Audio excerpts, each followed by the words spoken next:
Live everywhere. Daily Co's Radio on netrootsradio.com presents David Waldman. Kagro in the Morning Show.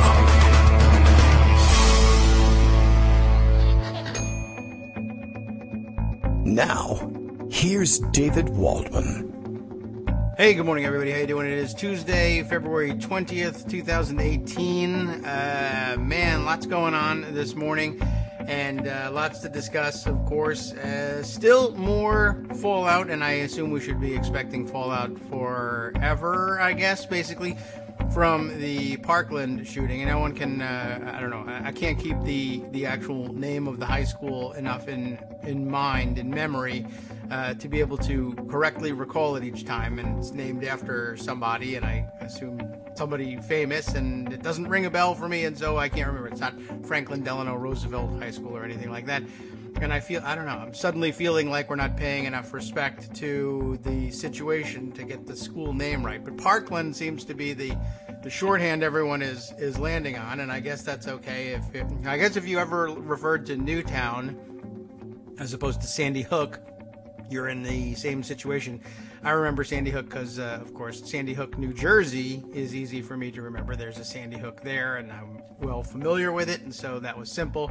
Anyway, we are live with another show today, and I don't know whether we should focus on the president's continuing harvesting of unconstitutional emoluments, or his collusion with a foreign power to possibly steal the election, or the continued fallout from the shooting, and I think it's going to be some of all of that.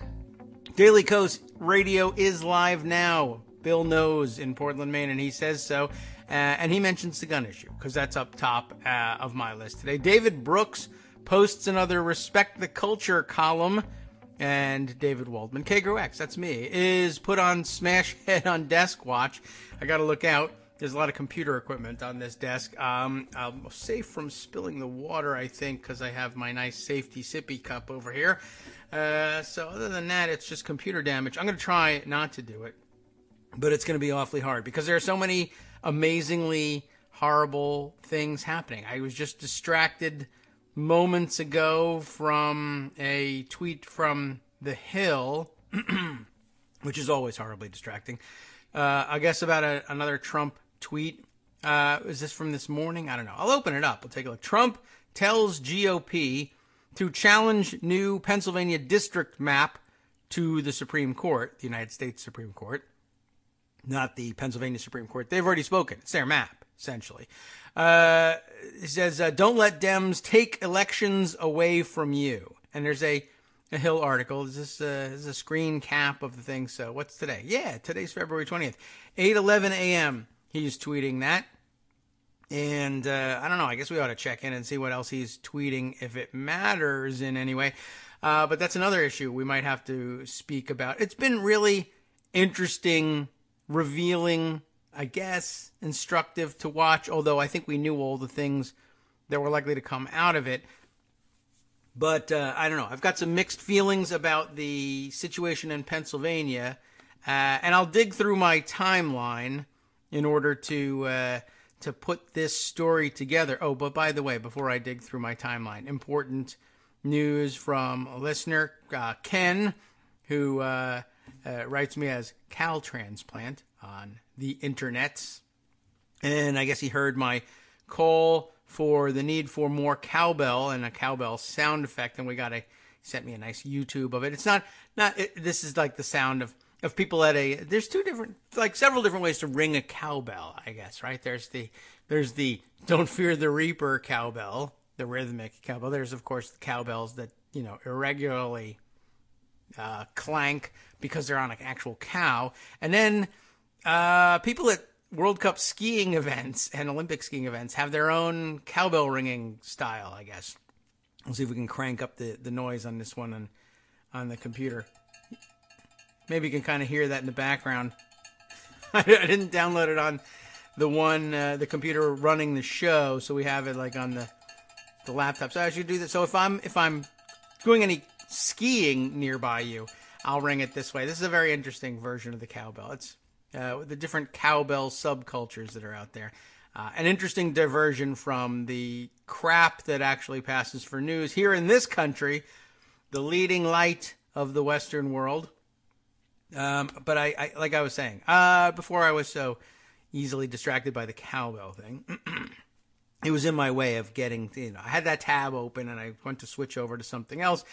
The situation in Pennsylvania. We have mentioned on the show the rather outrageous constitutional or anti-constitutional, not unconstitutional, but anti-constitutional power overreach by Republicans from top to bottom here. We have the President of the United States now encouraging local Republicans who were doing fine on their own in being anti-constitutional. The local legislature, the state legislature, of course, having threatened to impeach the judges who upheld the other judges' ruling that Pennsylvania was unconstitutionally over gerrymandered.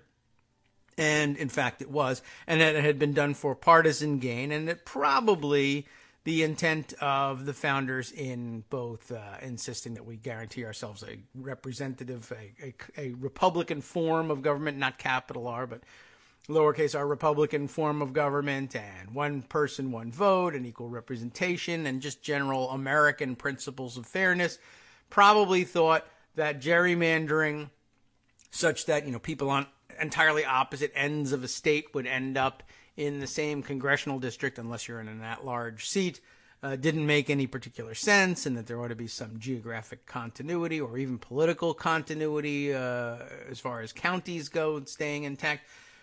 Big case, went through the courts. The court said this is an unconstitutional gerrymander. You must renew or redraw your map, state legislature, because the job is left to you constitutionally. And they just refused to do it. And not only did they refuse to do it, they actually threatened, once the ruling had been upheld at the Pennsylvania State Supreme Court, they said, well, you know what? Most people are like, well, that's the end of it. The Supreme Court has spoken. That's the way our system works. But we're not Republicans. Republicans say, this is the way our system works. We'll impeach the justices who said this. I don't know whether they call them justices or judges on the state Supreme Court in Pennsylvania, and it's probably a Commonwealth Supreme Court. All right, enough with the terminology. They were going to impeach the judges who made this, who forced them to, or who purported to force them to redraw the map, because they wouldn't redraw it. You can tell us that all you like. We're just not going to do it. At which point the court said, all right, if you're not going to do it, then we're going to do it. And they went ahead and they did. And they put out their map. And to all appearances, and there's a lot going on in the story. To all appearances, that looked like that's what people think maps should look like. They're relatively, compact districts.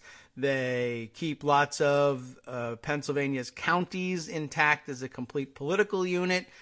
There aren't any wild arms spiraling off to capture pools of Democrats or Republicans in one place or another.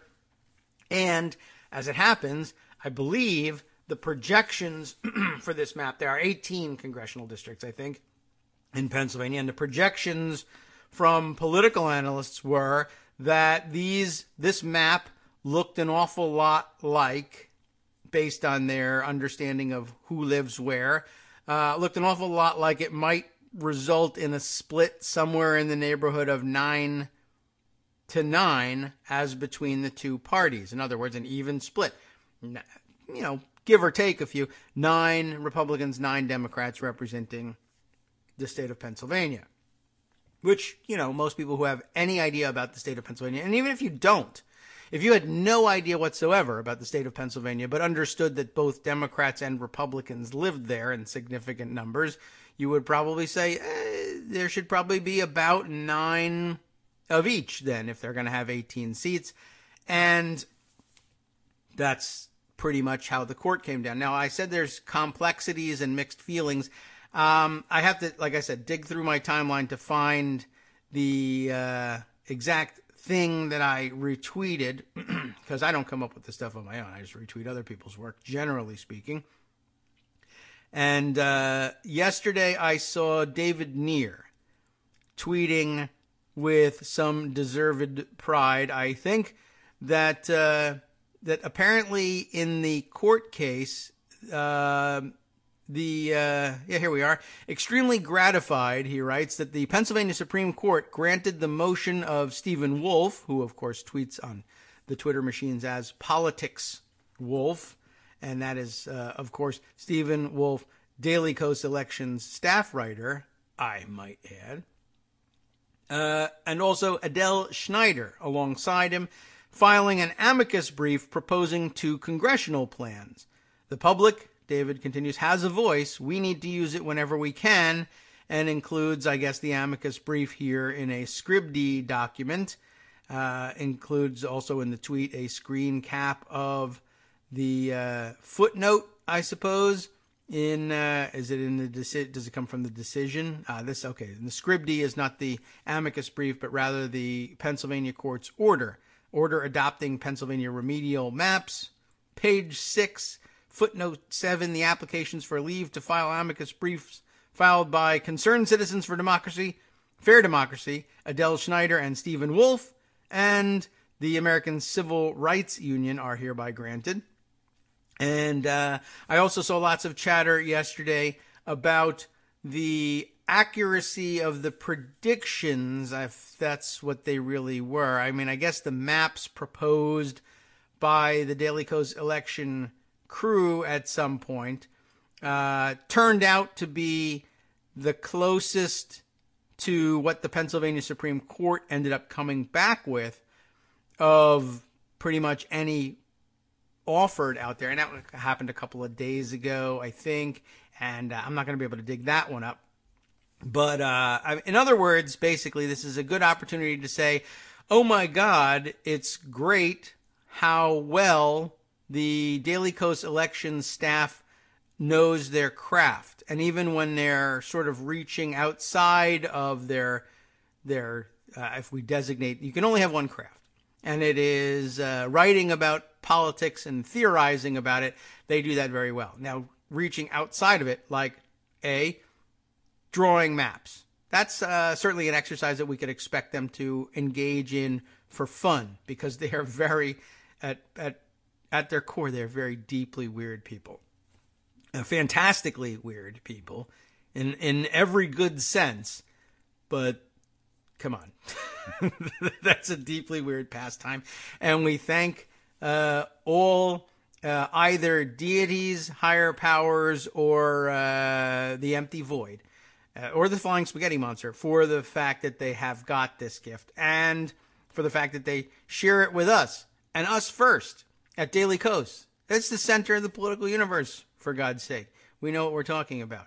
And that's because we're you, and we gather our information, abilities, special skills, and occasionally capacity for getting it completely wrong from the body politic, the entire country. If you have an interest in speaking up and having a voice, let's do it here. Eventually, we'll find some voices among the wilderness who know what they're talking about, because they live this life day in, day out, and no one on the internet can tell their dogs. So anyway, congratulations there for involving yourself in the process, realizing that there was an opportunity even to involve yourself in this process, doing so correctly or predictively or fairly or whatever, on top of all of that. Now, as I said, some mixed feelings, because I almost immediately thereafter saw and agreed with, again, a tweet from Brian Beutler, who had something slightly different to say. Like at first, my first instinct, seeing David Neer's tweet, how can you not be thrilled for David and for Stephen Wolf and for the entire Daily Kos Elections team, and by extension, all of those of us who are connected with or fans of Daily Kos. Wow, I'm proud. Look at that. That's amazing. What's so incredible. It never even occurred to me to do something like that and to put yourself into the situation and to make a recommendation like that. And Daily Kos does that quite often, really. I mean, the moments, obviously, where you're able to, anybody, even a senator for that matter, a president, they were really able to like definitively help direct the public policy direction of the country, or whatever, the political direction of the country. Few and far between for regular folks who just do this either for fun or because they've been hired to do so for a website, but we do this with some frequency, whether it's the action team, that the activism team that drives petitions and puts people on the record or pressures members of Congress into coming out on the record and stating their opinion and joining and doing citizen whip counts, stuff like that, whether it's researching enough to understand the nature of the filibuster rule and how those rules are changed, as complex as that is, and using it to, let's just say, theoretically, conduct a years-long inside-outside education plan that finally, after 5 years, convinces senators how their own body actually works, their own political body. They've never figured out how actual human bodies work. That's next, I guess. And getting them to actually change the rules in ways that they've done it before. Like I said, I didn't invent the thing. They've done it. They just were in the business of denying it for the longest time. Or, I don't know, any number of things that Daily Kos has involved itself in over the years. And now this as well, right? And Daily Kos elections team has been getting their moment in the sun fairly frequently because they're a crack team of experts. And I don't know why no one wants to believe it. Anyway. So they insert themselves into this situation. And then immediately, like I said, there's a call out, not like you Daily Kos elections people are dumb, you shouldn't have done this, call out, but a very good point that needs to be considered alongside what happened here and takes a little bit of the shine off of it, I guess. Brian actually writing in response to one of Stephen Wolf's tweets. Stephen Wolf, I don't know whether he probably wasn't caught by surprise by this. But okay, here's the deal, right? The Supreme Court then endorses the idea of a fair and compact elections map. We'll call it that, a congressional districting map. And what happens is Republicans, the same people, no surprise, right? Same people who were just saying, well, we're going to impeach the judges who forced us to do this. Stephen is reacting to, well, let's see. He's reacting to, we can go back in the chain, a Matt Iglesias tweet. Matt Iglesias says, if I'm not mistaken, the new Pennsylvania map is more proportional, more competitive, and more compact than the status quo GOP gerrymander. And of course it is. Stephen Wolf replying, and it's amazing how many Republicans are complaining that it is a Democratic gerrymander because it tries to have a fair 9-9 split of seats. In what world is that the mirror of the GOP's 13-5 gerrymander? Pause for just a moment to grasp exactly what we're talking about here. The state Supreme Court says the current Republican map is horrendous and unfair to the point of unconstitutionality. We have an 18-seat share in the national legislature here, and the map is drawn with such pointed partisan intent, and it, and as a result, it looks so crazy, and there's such partisan overreach here, all to gain a 13-5 Republican advantage in the 18 seats. There are Democrats and Republicans in Pennsylvania. They apparently are probably about evenly split. I don't know, population-wise. I don't know what the actual answer is. Daily Kos elections guys know that off the top of their head. And that becomes an issue here when we finally get to what Brian Beutler says.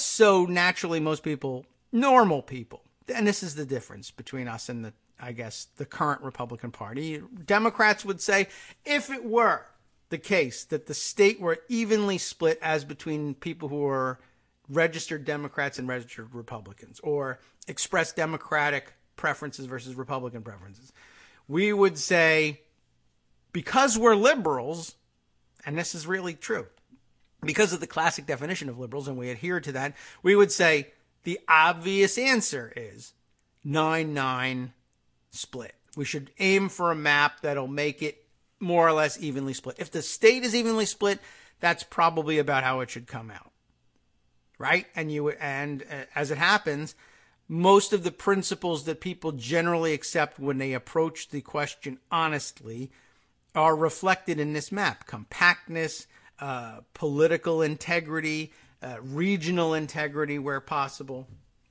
and a relatively close reflection of the aggregate electorate in the state.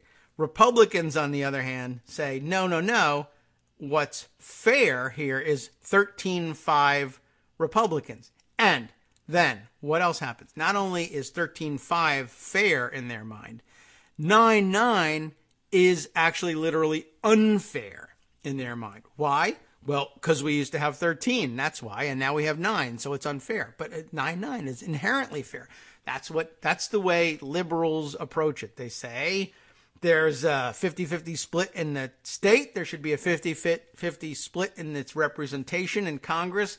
That's just what logic and science and God knows what else tells us. And it makes common sense. Republicans say, yeah, but we could stab you in the eyeball and take 13. That's what makes sense to us. And we're supposed to, by the way, compromise with that. And that's, I guess, getting over to Brian's point, is and some other points, and Bill's point, and my point from Twitter this morning. One side says, but if we stab you in the eyeball, we can get 13-5. Whereas we say, but if you're honest and fair, it'll be 19-9. To which David Brooks says, well, let's see. You want 9 and you want 13. There's a difference of 4 there. How about 11? Right? And he would come back with, what about an 11-7 split? What about FU, 9-9? We went right to the heart of the issue, and we didn't waste anybody's time. But maybe we should have, as Brian writes. He says, and he's, like I said, he's responding to Stephen's tweet. Mixed feelings here. Proud of Stephen. And he responds to Stephen's tweet.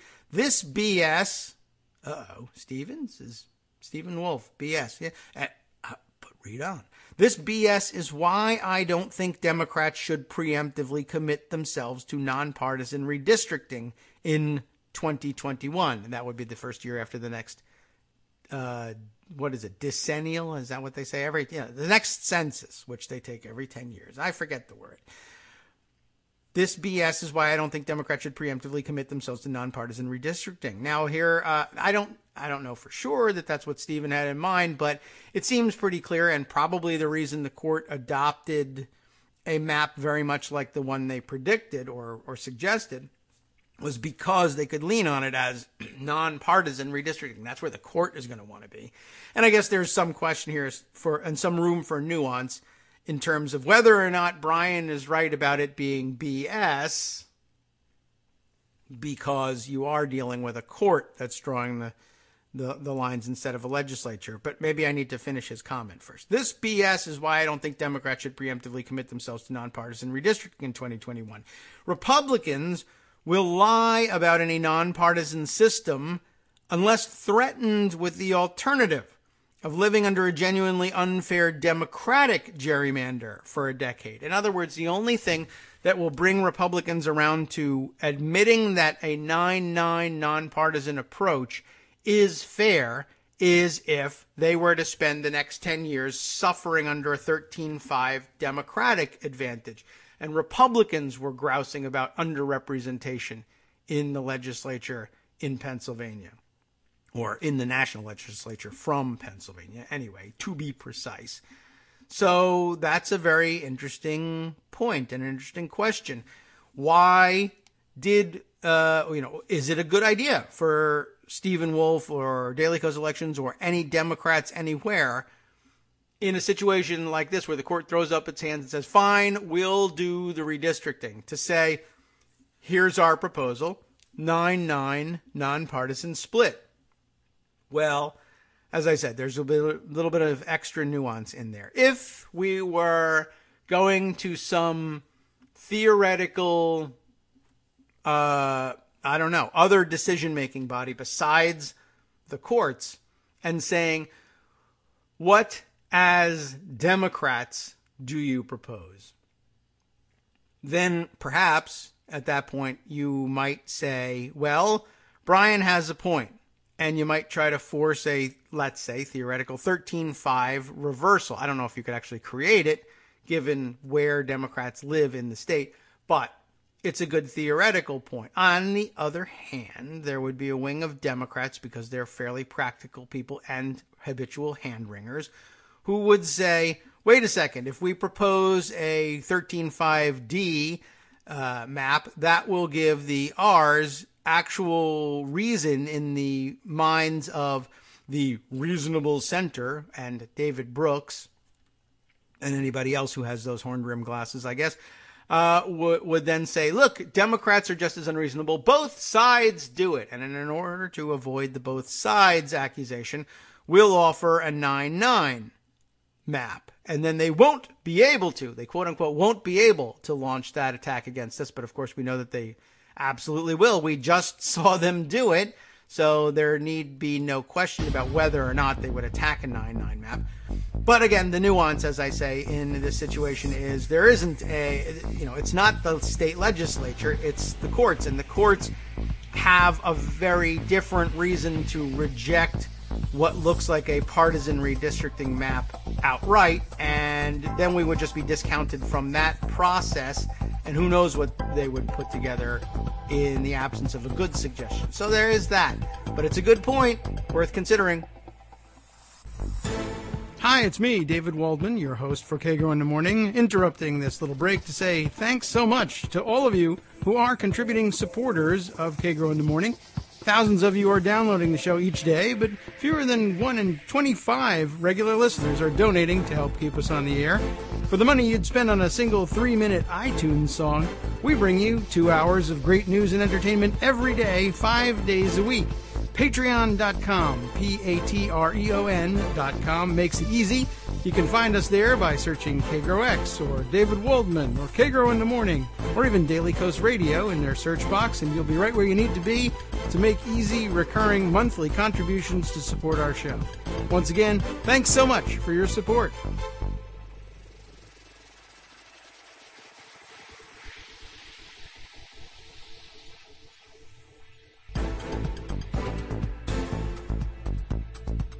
Good morning and welcome back to the Kagro in the Morning show here on Netroots Radio. I was just about set to dive back into where we left off when I was distracted by a couple of tweets going by. Tegan Goddard tweeting, Mueller gets another guilty plea. I'm going to have to check into that one. Is that Gates finally coming through or a different person here? Here we go. Special counsel Robert Mueller has charged a new defendant in the Russia investigation, this time involving Dutch lawyer, Alex van der Zwaan, Z-W-A-A-N,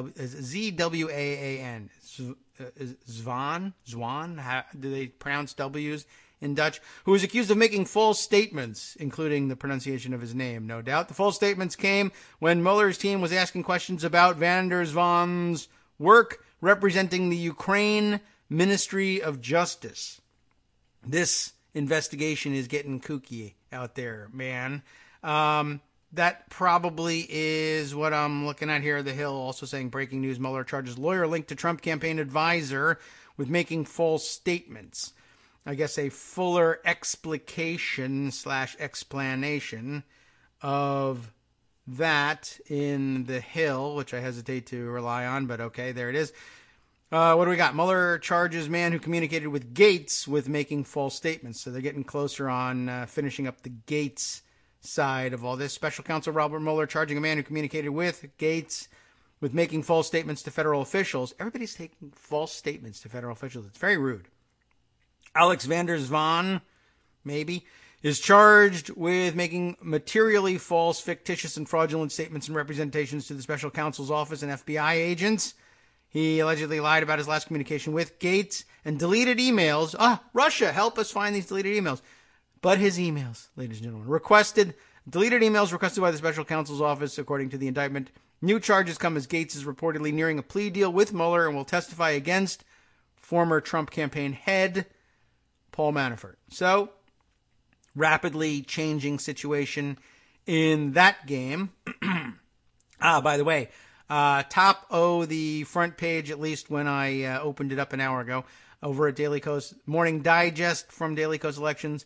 Top headline, Pennsylvania Supreme Court orders fair House map after striking down GOP gerrymander. So you can read much more about the situation from the horse's ass's mouth over there at Daily Kos. And likely you have been tracking that, or you probably should have been tracking that all along, because I'm too busy to do it myself. All I know is I'm proud of the people who work at Daily Kos Elections.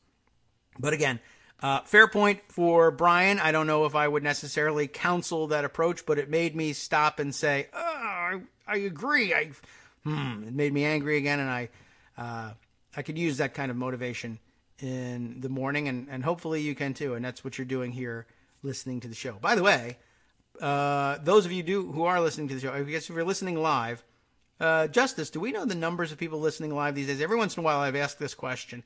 And I don't think the number has changed a great deal, but there are, a lot of people listening live, relatively speaking. But for those of you who listen on podcast, this is later on in the day, time travel, who listen on podcast, if you have not yet switched to the Radio Public app for your podcast listening pleasure, please consider doing so. Here's the deal. I just will spill all the beans. I mean, I put the link out there for you if you wanted to read about Radio Public. I don't know exactly what the deal is, but I did hear from it via some people who have been for several years in the business of working essentially as venture capital folks with an eye toward specifically funding progressive-minded politically involved apps, essentially, living in the online world and marrying technology to progressive values in some way. And, presumably that's possible to do. And that's who I heard about it from. Was it New Ventures? I can't even remember the name of the group. I'm not into venture capital. Nobody gives me venture capital. I never asked for any. I don't get it. But whatever. Anyway, so I thought it was interesting, and I checked into Radio Public as a result. And then I really just liked the model, which was this. They come up with this app, and it plays podcasts. Easy enough to do. The new deal with the thing is, you give them your podcast or access to your podcast, commercial free. Easy for us to do, because we don't have them. And they sell ads, which, admittedly that kind of sucks. And then they paste them on pre-roll and post-roll. So if you listen to the show on their app, the inconvenience is they roll an ad before and they roll an ad after. The good news is those people have to pay money to get those ads run. This Radio Public group pools that money, and then what they do is what they're offering is they will pay the content providers that do the podcast, to create the podcast and give them something to sell advertising on. They'll pay them on a CPM basis. What is it? Cost per CP? 1,000, which is very confusing. It's not million, but for some reason, I guess the Romans stuck us with this. M is 1,000, and that's the deal. Basically, it was this. For every 1,000 times that your podcast is played on their app, therefore giving them 1,000 opportunities to roll an ad before and an ad after, and then therefore collect money from advertisers. If for every 1,000 of such plays on their app that they can measure and that they can play ads on, they will pay the creator of that content that created the ad opportunity $20, which doesn't sound like a great amount of, money, and it isn't. But, all you do, I'll only have to produce the podcast once, and if 1,000 people listen to it, $20. Now, the good news or the potential good news was that when I looked at my Libsyn statistics, remember way back in the day, way back in the day when they measured their statistics differently. And I guess I wonder if we're running into a new stat measuring problem for Libsyn here. Way back, Libsyn was reporting something like 50, 60,000 downloads a day for this show, which I always thought that seems really odd because I don't feel famous and I'm not rich, but then again, this wasn't supposed to turn into money. But shouldn't I be able to parlay this into like a living at this point? If 60,000 people are downloading it each day just on Libsyn, and God knows how many places otherwise that might not show up in the stats, shouldn't I be able to parlay this into some money at some point? Surely, if 60,000 people like something every day, you could make a living at it.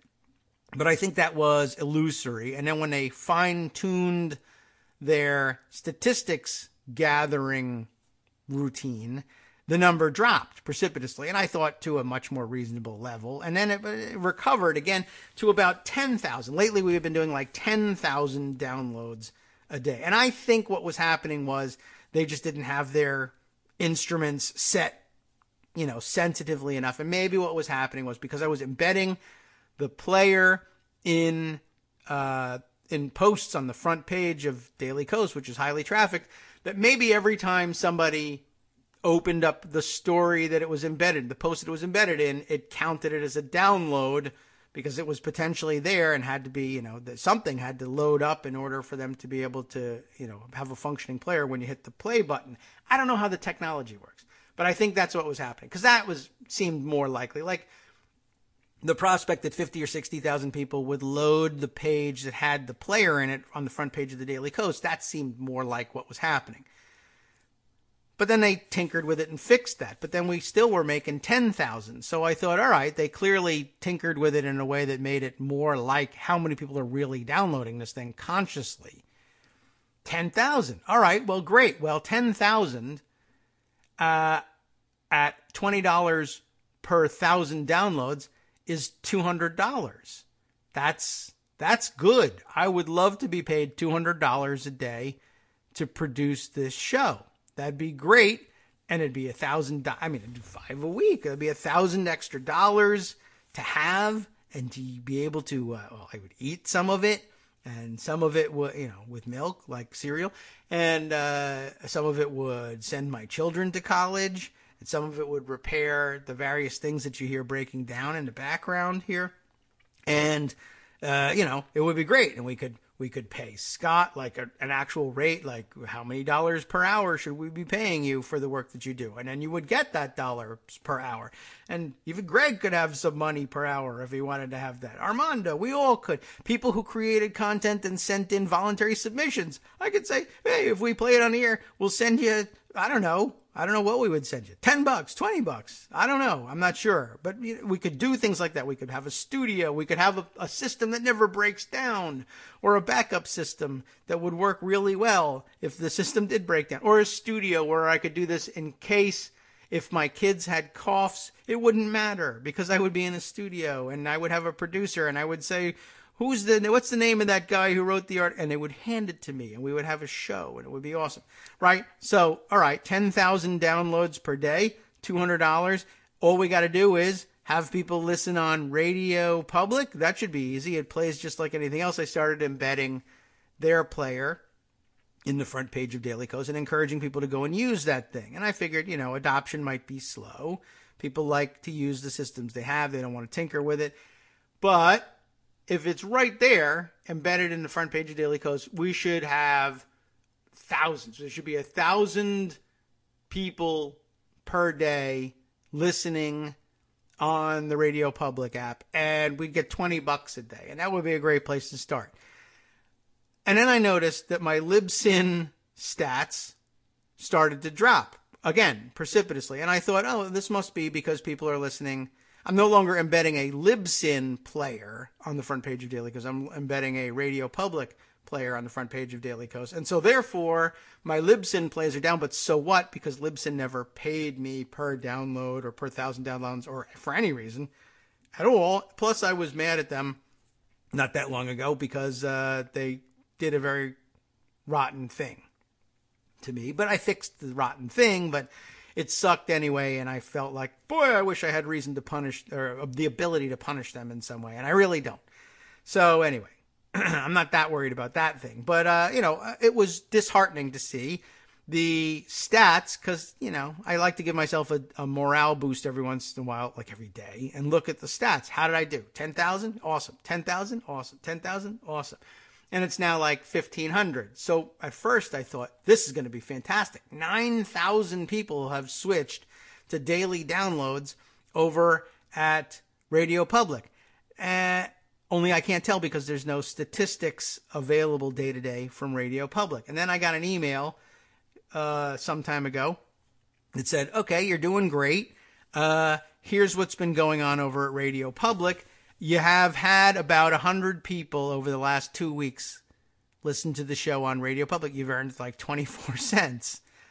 Where are all these people going? Where did the other 8,900 people per day go? Maybe I should switch back, and then at least I'd get the morale boost of seeing higher numbers on Libsyn.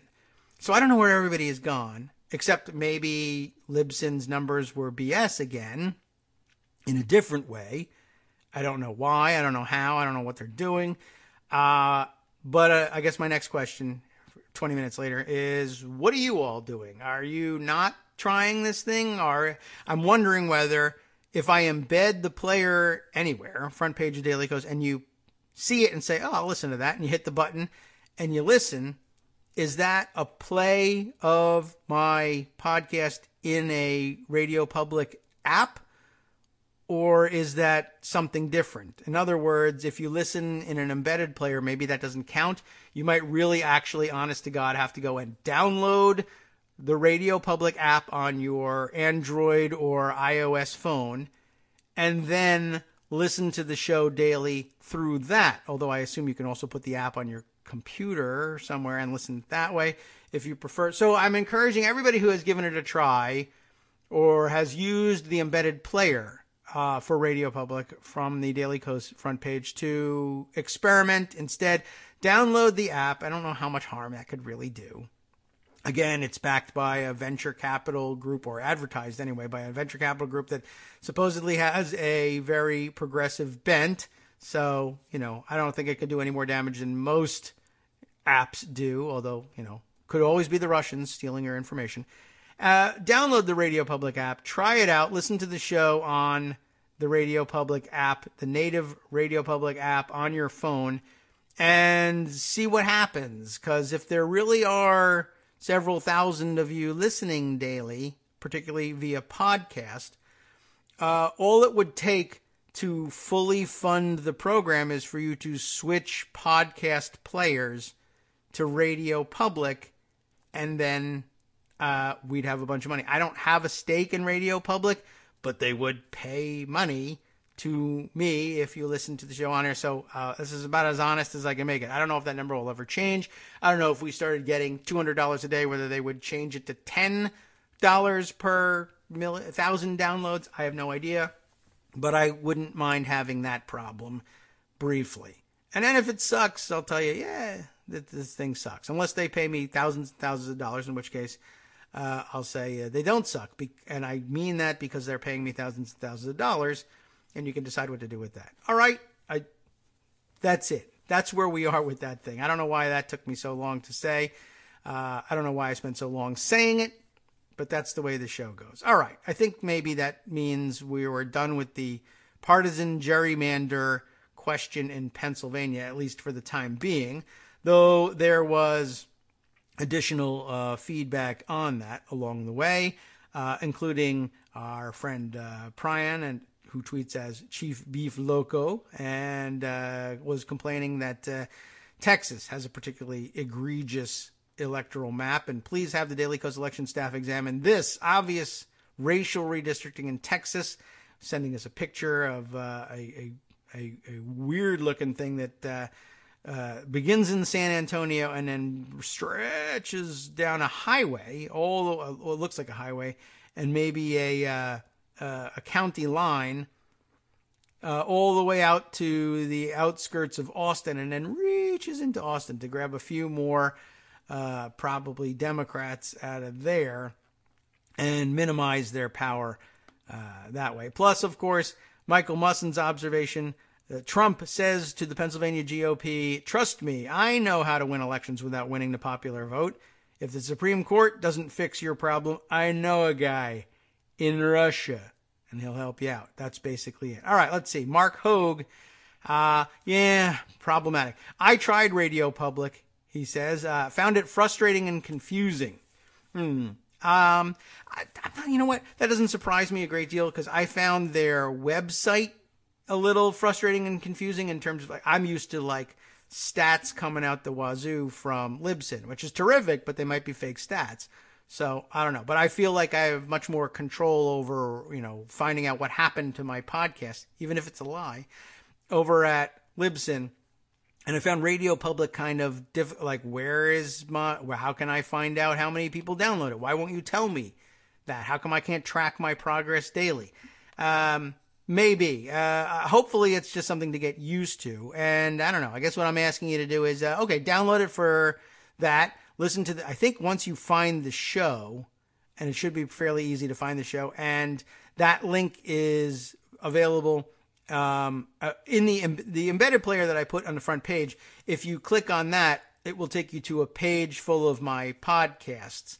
And at that point, I think you can, from there, have an automatic download or save that page, and then every day go to the app and play it. I don't know. Use it for nothing else, I guess. Although, honestly, if you have other favorite podcasts, the thing to do is listen to them on Radio Public, if you can manage it, and throw some coin in there. Somebody else's coin. Pete B2 says, "I never heard of Radio Public." I hadn't either. "Have always used website for live and Stitcher for podcast." And at one time Stitcher had some promise of revenue sharing too, and that never came to fruition for us. They had, I think the minimum numbers you had to do for revenue sharing was 5,000 downloads per day, I think, on their native app, and we never reached that. We certainly could have if we really had 10,000 listeners, as Libsyn said, and we pushed them to Stitcher. Perhaps we could have. But I pushed Stitcher for quite some time early on in the show, and we got about 400 people to sign up for it. And it just became, I opted for the morale boost of using the Libsyn player and being able to measure things that way. And then that turned out to be crap. So, look, everything sucks. Anyway, YOLO, nothing matters. Greg's not here to correct me today. I don't know. I feel bad. I want to get back to the news. That's the news in my world. That consumes a lot of my time. And I can't bring you the news about the rest of the world unless at some point this is a sustainable, survivable venture. The end, I think. All right. What's more interesting, stuff in Pocket or stuff in my Twitter feed? It's a little bit of both. Let me consider a couple of different options. Okay. A few more minutes on guns, let's say, because of the continuing fallout from Parkland. And there's been a lot about this. Over the weekend, I had to remind everybody because things have been busy lately on Twitter, and, the country's falling apart. There's a spy as the president. That sucks. We'll have to talk about that more in the second hour. It's distracting and depressing, and it's difficult. And I have, for 5+ years, been tracking Gunfail daily, although I haven't been publishing as much lately because it's very trying and it's very difficult day in and day out to collect the statistics. Well, some of the things are kind of interesting and others are mundane, and others, it worries me to say, have become mundane. It's difficult to collect the stories of toddlers who find their parents' guns that they bought for protection, and they get careless one day or all the time and leave them lying around, and the kids find the guns and they shoot themselves and they die. That is depressing stuff. For 5 years, I've been watching it. For 5 years, 100+ children under the age of 15 have done just that. or in some other way have found themselves shot to death. Hundreds more survive their injuries. Some, the newspapers tell us, are expected to fully recover. And that usually means, in some cases, prosthetic limbs or, oxygen tanks or physical therapy, painful skin grafts, what have you. But they fully recovered. And, like I said, it's difficult and tough and depressing, and it's fallen by the wayside lately because another difficult, tough, depressing thing is happening. Country's been stolen by a, gang of spies. So I now find myself, I have to remind people of the existence of the gun fail archives anyway, and the gun fail hashtag, and remind people, hey, journalisms, if you are out there thinking about writing about the prospect of arming teachers, because we're back to that. In other words, I don't know how you want to look at it. One way of looking at it is to say, you've done nothing. You've failed entirely, and you spent 5 years wasting your life piece by piece learning this lesson because no one else has. On the other hand, no. You can build on your work, and lots of people are aware, and it's not up to me personally alone to notify everybody in the world or every journalist in the country that this knowledge base exists. Lots of you have thankfully done that work for me. That was supposed to be the point. This all started, I don't know, who knows when it really started. This all caught my attention following, yes, 12/14, Sandy Hook. But for me specifically, I began tracking it. You know the origin story. After Gun Appreciation Day, January 20th, 2013. Remember that this was part of the NRA's response to pushback on discussion of post-Sandy Hook politics. And they wanted to have a Gun Appreciation Day as soon as possible because guns are awesome. They don't just totally murder first graders, entire classrooms of them. They also do fun things like shoot deer or shoot cans in your backyard because F cans, right? We don't want them taking over the country. And other interesting things like make me feel like Rambo. So we want people to be able to appreciate them and to protect their family with them. We're going to have Gun Appreciation Day. What could go wrong? We'll have gun shows all over the country, which we were doing anyway. They didn't put any extra planning into it. No extra gun shows were scheduled because of Gun Appreciation Day. They just figured, I'm sitting on a stockpile of guns. I can call out that it's Gun Appreciation Day on January 20th if I feel like it. Who's going to stop me? I'll shoot them, right? So, okay, it's Gun Appreciation Day. People went because it's January. They're done with their holiday shopping. They're bored. The weather is lousy. They go to the gun shows. Gun shows, of course, full of gun enthusiasts all fully trained, and they know the gun rules. And if you just follow them, there's no such thing as an accidental shooting. And so, what could be safer? In fact, you know where people don't get shot, where people don't get robbed? Gun shows. So there they go to the gun shows. I'm out to lunch at Fuddruckers. Go to your local Fuddruckers and they'll send me $20 per 1,000. Nothing. I got no deal with Fuddruckers. That's where I was watching the news, and the news started to roll in. End of the day, 3 different gun shows in 3 different cities around the country on Gun Appreciation Day. Accidental discharges at the gun shows because gun dealers are such gun experts and they know exactly how to handle them so that this won't happen. 5 in some cases, some reports 6 people wounded. Nobody killed, thank God, but 5 to 6 people wounded in accidental shootings at 3 separate gun shows around the country on Gun Appreciation Day. I said, I've been wondering, since Sandy Hook and since the NRA types started to propose the idea of, well, we can make everything safer if we just armed teachers, and then they would be able to shoot these school shooters when they came in. But they didn't add the maybe part.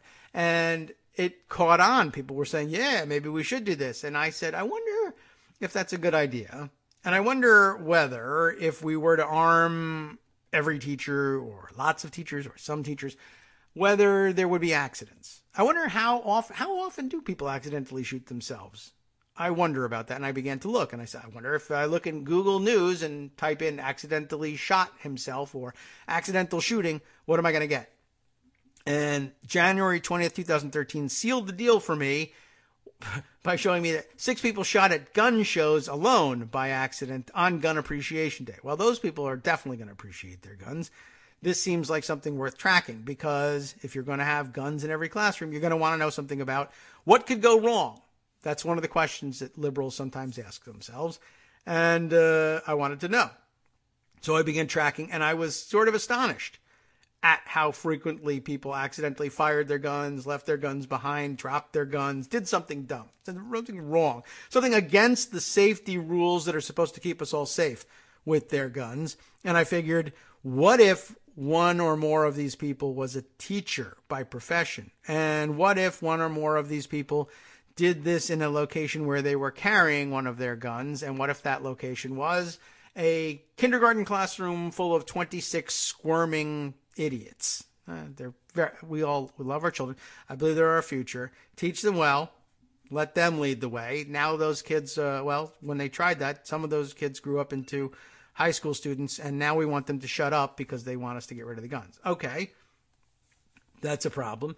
But I tracked this issue for the longest time, and I wanted to know what was going to happen or what was likely to happen.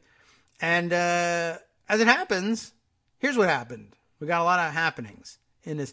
Along the way, in addition to everybody accidentally shooting themselves and others, cleaning their guns, forgetting their guns in bathrooms, which became all the rage, and still is, we did in fact find several examples, I mentioned them on Friday, of teachers arming themselves in the classrooms where states permitted it, and they did in fact accidentally fire those guns in the classroom. Also where states are permitting students to carry guns, as on college campuses, they are accidentally discharging them there. The accident rate isn't huge, it isn't high, but it's there, and we have to consider it. We'll consider a little bit more about that perhaps on the other side of this next short break.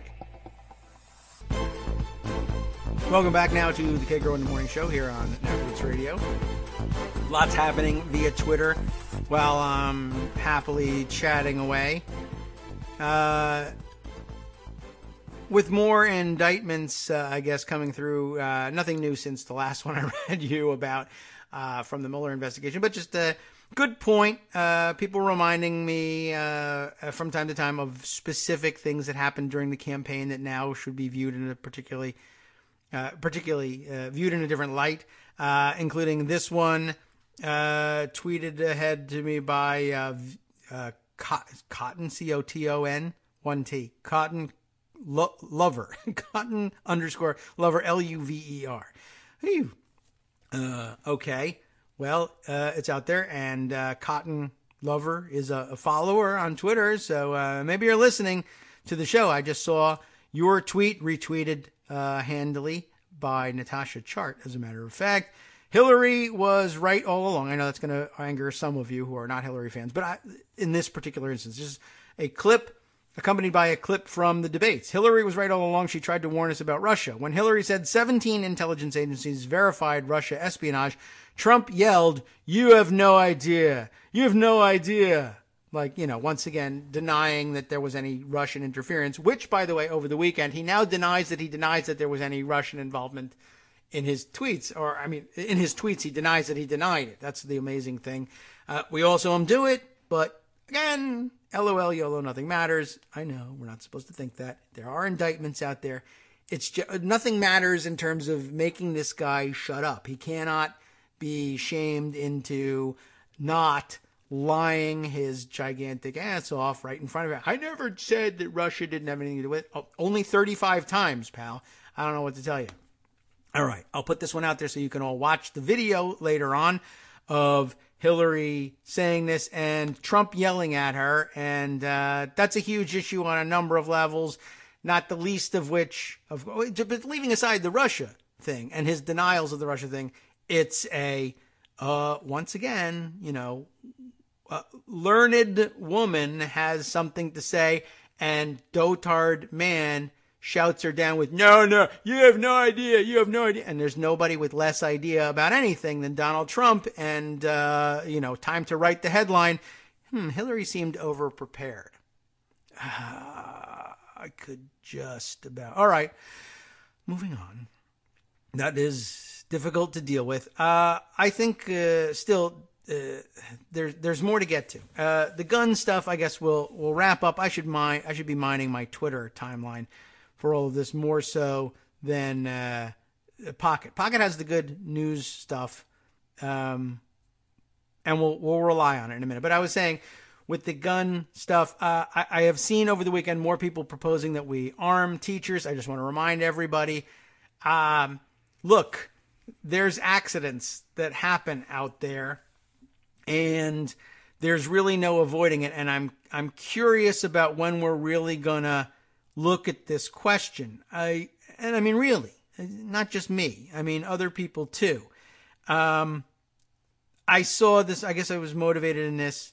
Well, first of all, like I mentioned, in the David Brooks column, I didn't even realize it was David Brooks when I saw this thing tweeted out by New York Times Opinion, the tweet, I guess, paralleling our the headline here. Respect first, then gun control. One reaction to the Florida school shooting is the shaming of supporters of gun rights, but there's a more productive approach. And I thought, oh dear, this seems so very wrong. I don't know what they're after here. And I didn't even click through to see that it was David Brooks, of all people, doing remember respect the culture? I used to use that hashtag all the time in the early days of Gun Fail, when people were always insisting, respect the culture. And that reminded me, as it reminded some other people too, I think this is what you asked for last time. Not David Brooks specifically, but somebody else, everybody else, after Sandy Hook. Well, you're shaming gun owners. And I mean, to a certain extent, that was true. And Greg even did remind us that, maybe we would get more of what we want in the end if there was a more productive dialogue. But just like the Pennsylvania state redistricting thing, I'm also very much moved by objections that would be the analog to the Brian Beutler response here, one of which was provided in my timeline this morning by none other than Bill in Portland, Maine, who reminded us, you know how this conversation goes, right? You don't need to, it's not a stretch. You can absolutely imagine how the conversation would go. I'm trying to find Bill's tweet here just so we get the wording right. Blue states, here we are, blue states saying, we respect you, red states, and we'd like you to lead the way on gun, and then interrupted by the red states. Leftists want ISIS to murder our daughters in the streets and in their beds, build the wall, MAGA, more guns in schools. It's the only way. Blue states finishing their conversation. Control. Yeah, that's about how it goes. I mean, again, just great parallel to the Pennsylvania redistricting. These guys think anything less than 13.5 is by definition unfair to them.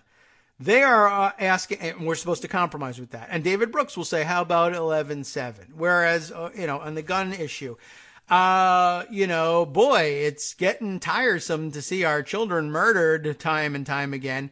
Well, I think we ought to add more gasoline to the fire. How about if we accidentally murder them one at a time while we're waiting for mass killers to come and kill them in bunches?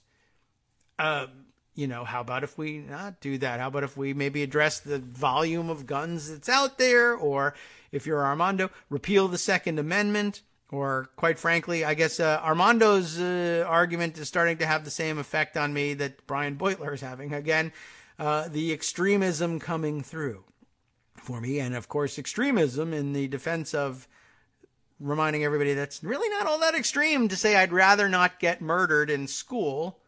Right? Just the leftist position. No, that's the centrist position. Leftists hold it in the hopes that you will stop calling us unreasonable. But now that we know that you're never going to do that, maybe we should just go back. Again, there's a siren song there. And it's becoming troublesome that we have to deal with this. So in addition to finding out that David Brooks, which is even more, annoying, is the one putting this call out. One, we've been through a respect the culture call before, and it resulted in enough backing off that we're now here complaining nothing's going to change this and it's never going to happen, just as we were admonished not to say that the other day. This is the result of this let's respect the culture thing has been, one, no stoppage to mass shootings, no stoppage to school mass shootings in particular, and two, nothing has changed. And so maybe respect the culture isn't going to work this time either. Partial explanation. In all likelihood, David Brooks paid no attention to the call, though it was done by very wonky New York Times type people last time, paid no attention to and has no idea that anybody ever said, maybe we should respect. He thinks this is probably an original idea. I don't know. Maybe not. I didn't read his piece. I usually can't stand doing it, so I didn't do it. It's a waste of time. And quite frankly, honestly, to be hectored about respecting rural culture from Mr. Applebee's salad bar. I know all about these Yahoo yokels. Trust me. I'll lecture you. I heard my friend talk about them at a very fancy effing restaurant in New York City where I lunch, because that's a verb for me. No, F you. You don't know what you're talking about. You want to tell me like what's hot in Manhattan? I believe it. You want to tell me about rural gun culture? What, because you heard something from somebody? No, not interested. But then I couldn't get around it because the Washington Post served me another slice of it from Ed O'Keefe this morning, who I don't know what he's writing about. Is this even his column? I just saw what he tweeted. Would armed teachers have stopped the Florida shooting? And it's not him arguing it. He's telling me statistics that have been gathered. Still problematic. Would armed teachers have stopped the Florida shooting? 59% of Republicans saying it could, compared with 46% of independents and 23% of Democrats. Illustrative of a problem. I think we all know what the problem is. I don't have to explain it to you. But now I'm just curious, is this article his? Or is he just pointing to something interesting? Oh, it's not. So he's just pointing to something interesting. Scott Clement and Emily Guskin's February 20th, that's today, article. Most Americans say Trump, Congress not doing enough to stop mass shootings, post ABC poll finds. And so I guess one of the questions is, do you think an well, that's what they are, an armed teacher could have stopped the shooter in this case, or in any case for that matter. And it's all imagination. We should probably note that. Do they actually discuss that finding, or is it just something he pulled from the full report? Here it is. Partisans disagree. It's a partisan issue now on whether or not you're going to be able to hit a target like a ninja in a gunfight. It's not partisan. We know what the answer is. Partisans disagree on whether allowing teachers to be armed could have stopped the attack. 59% of Republicans saying it could because they imagine it could, compared with 46% of independents. I don't know why, because they're Republicans really who are embarrassed to say they're Republicans, and 23% of Democrats because you'll probably miss, but David Brooks thinks we should credit you with a couple of hits to see if you'll come to the table. Parents of school-aged children differ somewhat on this question, not surprisingly. A slight 51% majority of parents with children under 18 who live at home say the Florida shooting could have been prevented if teachers were able to carry firearms, compared with 38% of Americans without young children. There is, that's interesting. People without kids in school have less confidence in it. That's amazing. Well, I guess I could see it. I guess if you're into guns and you're like, I have a gun to protect myself at home, why shouldn't a teacher have a gun to protect my family at school? But by the way, same kids, same parents. Ask if the teachers should take on the responsibility of protecting them from sexually transmitted diseases by educating them about the possibility that they might contract one if they have unprotected sex or whatever, and just deal with the reality, the grim reality of sexually transmitted diseases, unwanted pregnancies, etc. How dare you? I will protect my family, goddammit. Thank you very much. You are not to take on that responsibility. Keep out. But what about their life? Guns. The possibility of accident along the way notwithstanding. Oh yeah, you bet. Absolutely. The most conservative possible position. Please take my family, please. That's essentially what's happening here. I don't know why that's the case. I don't know why they believe that even specially trained teachers are going to be able to bullseye a shooter and no one else in a confusing situation like that. I've told you, the news is you don't have to speculate will teachers shoot themselves during the waiting for the one moment that we hope will never come, and probably, in all likelihood, thank God, will never come. We're not at that point yet that it's actually more likely that it'll happen than not. We're still very far from it. But yeah, teachers shoot themselves along the way. And, we've also seen simulations like the one from way back when, was it 2020? ABC did this one, right? And they were in on this poll. The situation where they armed everybody with paintball guns and they had people sit around in a classroom situation. Nobody knew who had guns and who didn't. And they knew a shooter was going to come in with paintball guns and they were armed and ready to respond. But what would happen among a group of, 35, 45, 50 students in a college classroom, 2, 3, 4 of which were armed and knew that this was going to happen because, we gave you a paintball gun and helmets and made you sit in the classroom. In comes the shooter, deliberate as all hell, and who shot the shooter? The answer is nobody. Who got shot first? The answer is the people who drew weapons. Who shot themselves? Didn't even wait for the mass shooter to come in and shoot them. Shot their own damn selves, saving him the bullets. The people with the guns. The hard-ass dudes who knew what they were doing, kids, who had guns in holsters in their waistbands, got their guns caught on their T-shirts and shot themselves in the side before being blown to pieces by the shooter, who saw them make a draw and shot the living crap out of them within seconds and then killed everybody else. That's what happens in a mass shooting situation. But now teachers are going to do it. Now, and if you ponder, well, what should we do about that? Isn't that dangerous? I don't even know what order to attack these issues in, but I'm going to go with the flow on this one. You want to know how state legislatures are dealing with the issue? They are simply purporting to grant people and school systems and teachers blanket immunity. I'll tell you what, if that's a worrisome situation for you, because it's realistic that in a shooting situation like that, or a shooting situation or non-shooting situation where somebody comes in with a gun and doesn't shoot, there's still every likelihood in the world that you guys will panic, shoot yourselves, shoot a student, shoot another teacher, shoot the cops accidentally, whatever. Well, that would give you pause, right? Well, we want to take that pause away.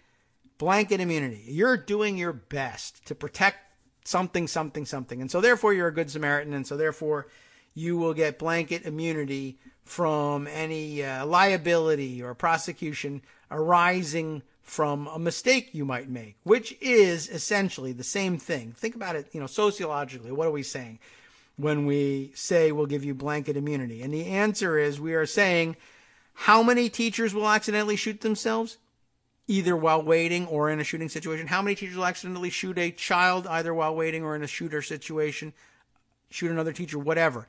The answer is, I don't really know. What you're first and foremost saying is, I don't really know what's going to happen in this situation. And you're saying, you know what? You libtards are right.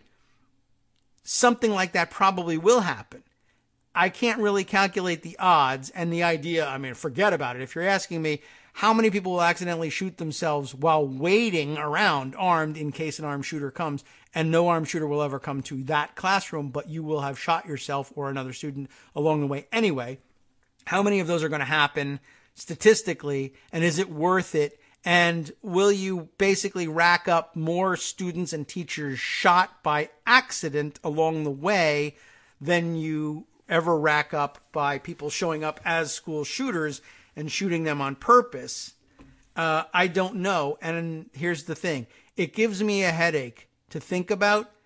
And so, since, we can't just ban guns, just like we can't just ban cars, right? You can't just ban stuff. So the solution is ban headaches. Yes. Instead of getting that headache thinking about who should be held responsible, either in the abstract or in a real live courtroom situation where we seat a jury to figure the damn thing out, it will give us headaches to think about, and it will give potential defendants headaches to defend themselves. Why don't we ban headaches and simply say, as a matter of law, there will be no liability can attach criminally or civilly to teachers who arm themselves or school systems who allow their teachers to be armed, no matter whether they shoot a student during an active shooter situation or shoot a student by accident during lunch or geometry, or if Roy Moore calls them to the office to see if he can sexually molest them. Whatever the reason, if you accidentally should shoot them, you're off the hook because you had good intentions all along. Even though, how good are your intentions? If I can tell you that you're far more likely to accidentally shoot one of your students who was doing nothing except being molested by Roy Moore, then was it really a responsible decision to arm yourself? Well, geez, that's so theoretical. I have a headache, and as I said, no headaches allowed by law. Just like they have said in the past, what if somebody standing their ground by arming themselves makes a mistake and is too fast on the trigger and shoots somebody they couldn't? Well, you know what? That person shouldn't have a headache either. They should be able to say they were threatened, they felt threatened, they were standing their ground, and not only no headache, but no trial, no expense, no nothing. There will be no fact-finding. This society wants to know nothing about what motivated you, except whether or not you were scared. Of course you were scared. I can tell you were scared because you bought a gun. That's it. You told me that's why you bought the gun. I'm not even extrapolating that. You said to my face, I bought it because I'm scared. Just as we found out, did we discuss this the other day? That, I think we did. I mentioned to you the people who sold the gun to the Parkland, Florida shooter saying that they felt threatened. Now, I don't know. Did I mention this or did I just bring it up on Twitter over the weekend? Maybe that was the case. Gosh, if I didn't mention that on the air, I should have. That the people who sold the gun to the shooter, I'm pretty sure we probably discussed it on Friday, were worried because they thought people were going to take it out on them. You sold them the gun. This is your problem. And what was interesting was that the write-up in the newspaper about it was they were saying, oh my goodness, we're so distraught because the gun fell into the hands of the shooter. Like it just fell. I don't know what was happening. And we were trying to sell it to somebody responsible, but it fell instead into this guy's hands. And of course, the reality is he came in with money and said, I want a gun. And they said, all right, here it is. And they made the exchange because capitalism, yay, free market, distributed the guns as it saw fit to this mentally disturbed individual. And then he murdered a bunch of people. And now, oh my God, the gun fell.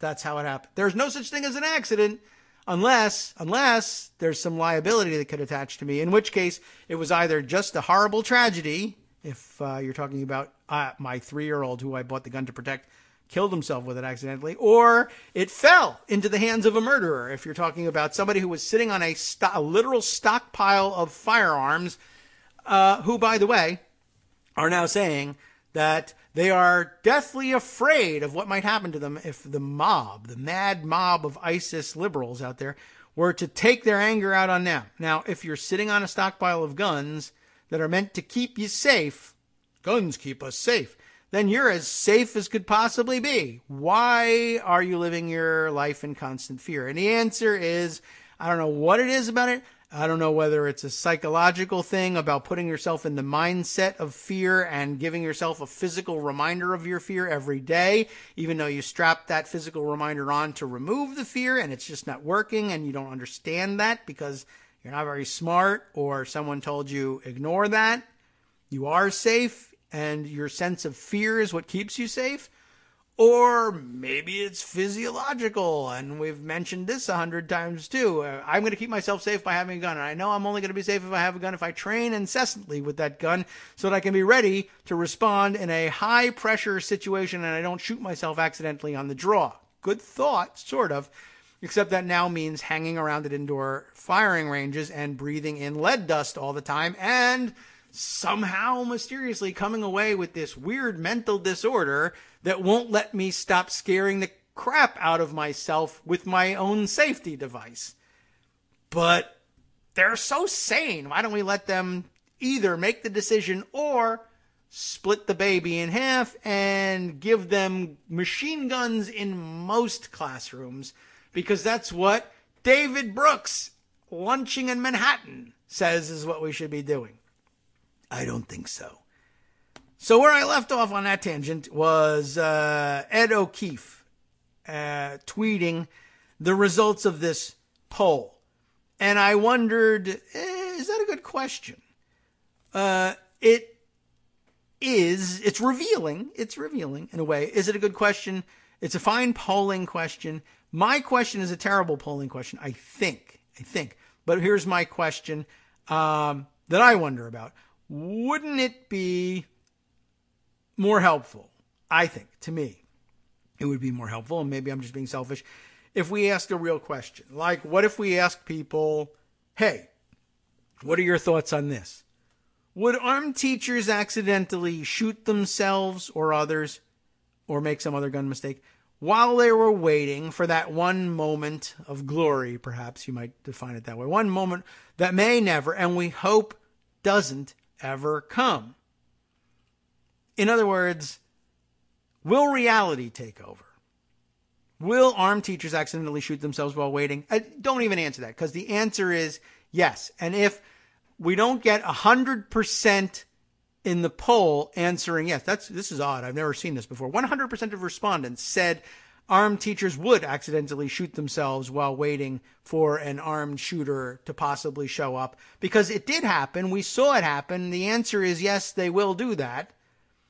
But I don't know. The poll says that 60% of people say no, it wouldn't. Now, probably 90% of people never heard the stories of teachers doing that. But, if there was a follow-up question, would you now read these news articles? And now would you answer the question, please? Will armed teachers accidentally shoot themselves while waiting for that one moment that may never, and we hope doesn't ever, come? And you'll still poll. 60% will say no. Sir, I just showed you a factual news article, and you didn't even claim fake news that said that teachers do this. Why do you continue to answer no, they won't do this? Well, because I'm thinking of other teachers who won't do it. I bet lots of people don't accidentally shoot themselves on a daily basis. Okay, you're right. That is an honest-ish way of answering the question. Not that we asked the question, but okay. And I guess that's how it would come out. And okay, well, let me put it to you this way. Given that you know that at least some teachers do this, and given that lots of people have been busying themselves, quite rightly, trying to do the basic math on, say, how much it would cost to arm teachers in every school, and they're saying things like, well, I don't know, we make it about 200,000 schools in the country, primary and secondary schools that would need to be guarded, K through 12, as they like to say. So if there's 200,000 of them out there, some unknown, I assume, number of teachers, and it depends how you develop your program. Some states will say anybody who has a gun already can bring it. Others will say only designated teachers chosen by the school system, whatever, I don't know. Or everybody should, or we're buying a gun for everybody. I'm sure there'll be one of those eventually. Some unknown number of teachers at those 200,000 schools around the country are now going to bring their guns with them 6 hours a day, surrounded by the squirming, inquisitive kids that they supervise, no matter what age they are. High school, kindergarten, doesn't matter. It's still more or less the same thing. And saying, we're going to risk it in the meantime. Waiting for maybe, we hope, a shooter who never shows up. We're still going to run the risk. Where do the gun accidents happen? I have observed in my gun field travels that they happen where guns exist.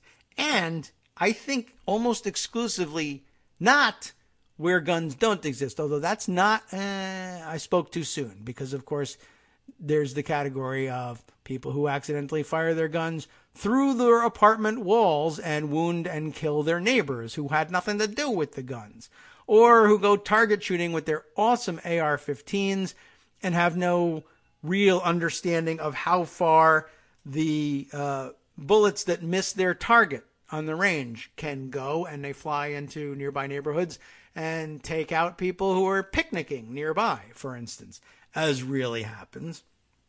Anyway, we forget about these things, or we decide to believe that they don't happen, or mostly they won't, or whatever, and we never get around to asking the question about, what else could happen? But gun accidents happen where the guns exist. And if the guns exist for long enough in a place where they're handled enough or exposed enough, or there are 25 to 30 wiggling children enough, there's going to be some accidents there. And I don't know why we don't ask that question, take it into consideration or not. But we usually wait until it's too late and then find people have shot themselves, and then we offer them blanket immunity. And guess what happens to that immunity when they have an accident? I'll tell you after this. Hi, everybody. It's me, David. Let's change things up from the old fundraising pitch for just a minute and talk instead about how you can be a part of our show. If you've got a smartphone or any other electronic recording device, why not sit down and record a segment for us? Read us an important article and give us your take. Read one of your own original essays, or even just give us your commentary on something you'd like to share that's important to you. Then send the file to me at kagrox@gmail.com, and I'll try and work it into the show. Short segments, a few minutes in length, are easiest to fit in. And of course, I can't always guarantee that I'll be able to play everything, but if you've ever shouted at your radio or TV about something you wish was being covered, here's your chance to change that. Make the show your own. Send your submissions to me at kagrox@gmail.com.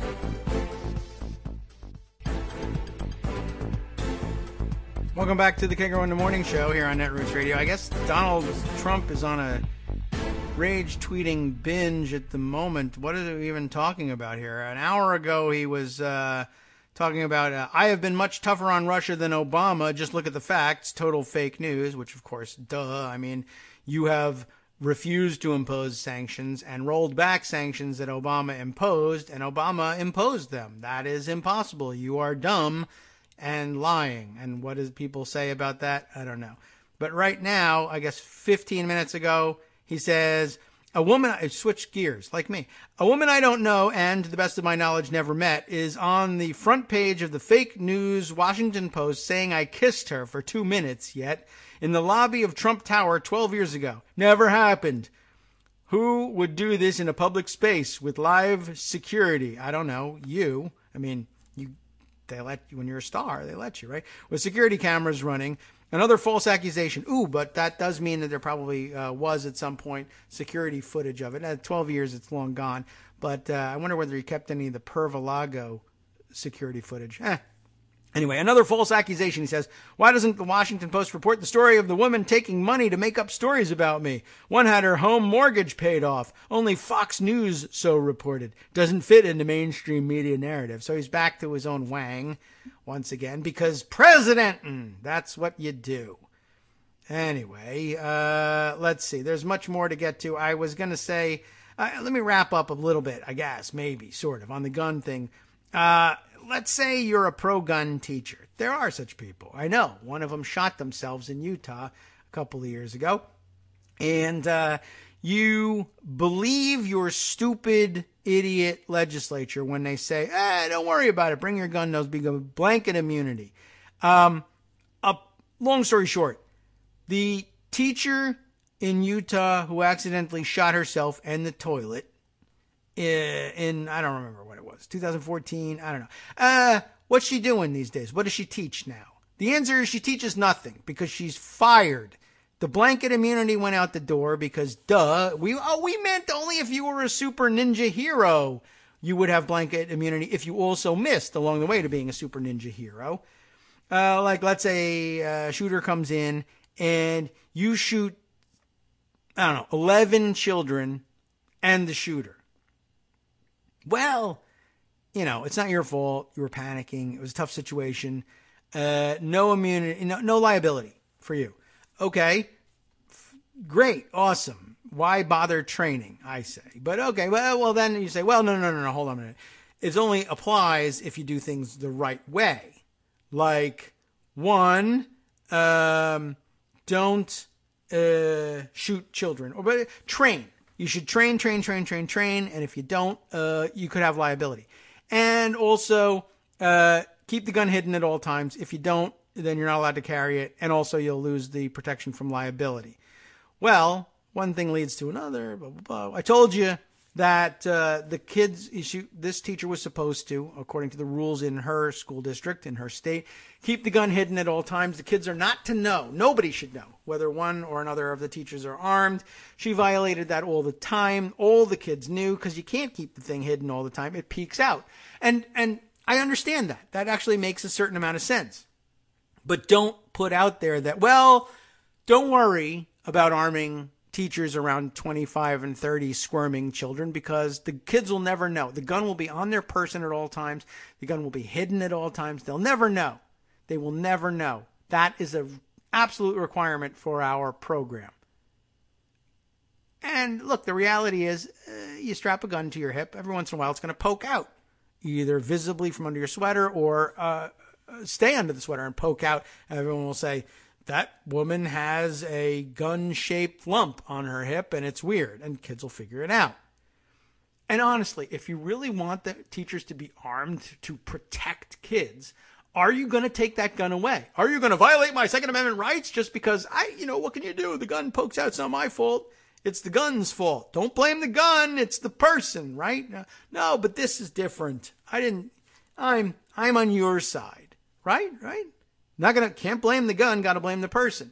You're going to lose the right to that gun in there. But then your children will be unprotected. They could be murdered at any moment, which is also true with the gun. It's true without the gun, but never mind all of that. And the reason we have these safety protocols are there to guarantee that the bad thing doesn't happen, that I don't accidentally shoot myself or a student along the way. But I want you to be able to protect. So you violated the rules. Keep the gun. Do it again. Keep the gun again. In fact, keep the gun until you finally do accidentally shoot yourself. At which point, well, thank God I won't be fired for this and lose my job that I love because of this silly little accident. After all, it wasn't me. It was the gun. It was, I don't know, whatever. But certainly they won't fire me. Of course they'll fire you. She's not a teacher anymore. Gone. What happened to my blanket immunity? What happened to it? That was never meant to be. That was just, I just wanted to pass the gun legislation so I could get reelected. I didn't mean for you to really have blanket immunity. They will crucify you, and quite correctly so.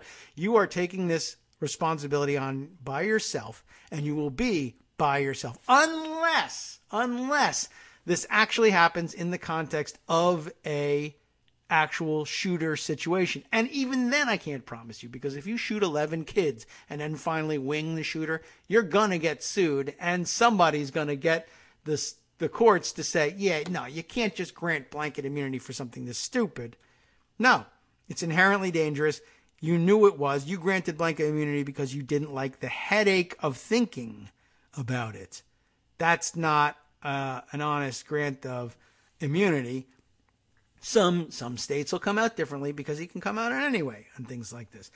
But know that in Utah, a place where they ostensibly would have plenty of judges on their side and legislators on their side, they chucked this teacher overboard so fast, and rightly so, for having shot herself in the bathroom. Plus, you owe us a toilet. Look, there's no safety in it. There's no safety in it for your kids. There's no safety in it for you because you'll shoot yourself, and there's no job safety in it either because they don't really mean it. They don't really care about protecting you. They care about being able to say, I did a thing and it was pro-gun. Vote for me. And whatever happens, happens. That's the reality of it. So I'm glad I finally got to spit that out. Really, honest to God, more things have happened. Some of it is important. Some of it is not. Some of it I can spew out in 1 second or so. How about this one? CBS News reports that that thing we all laughed at over the weekend, the Trump dating service. Did you see the ad, the screen grab of the Trump dating website for Trump fans to date one another? Like, we really want that to happen. Everyone was laughing at it because it's dumb. And somebody made a good joke saying it was, instead of okay Cupid, okay stupid. Haha, very funny. CBS News has some news about the Trump dating thing. There's a picture of a happy, heterosexual, of course, white, of course, couple hugging one another because they found Trump together. I don't know, whatever. humping for Trump. Hump a Trump. I don't know what they would call this thing. Anyway, and maybe they're just respectfully courting one another. Who knows? The girl could be 14 for all I know. A man with a felony conviction for indecent liberties with a child is the guy they chose. They didn't choose him for that purpose, I'm sure. For the photo. One half of the poster of the couple dating for the new Trump dating website. So that's fun news. CBS has that one. A North Carolina man, because where else would you find him? The answer, South Carolina, Alaska, New Jersey, Maine, wherever. They're everywhere. But okay, a North Carolina man with a felony conviction for indecent liberties with a child was one half of the poster couple for the new Trump dating website. Good move, everybody. I don't know how it is that they accidentally came up with a child molester, but whatever. News outlets reported Monday that visitors to the dating site geared towards supporters of the president were greeted with the faces of Jody and William Barrett Riddleberger. That's wow. William Barrett Riddleberger, child molester.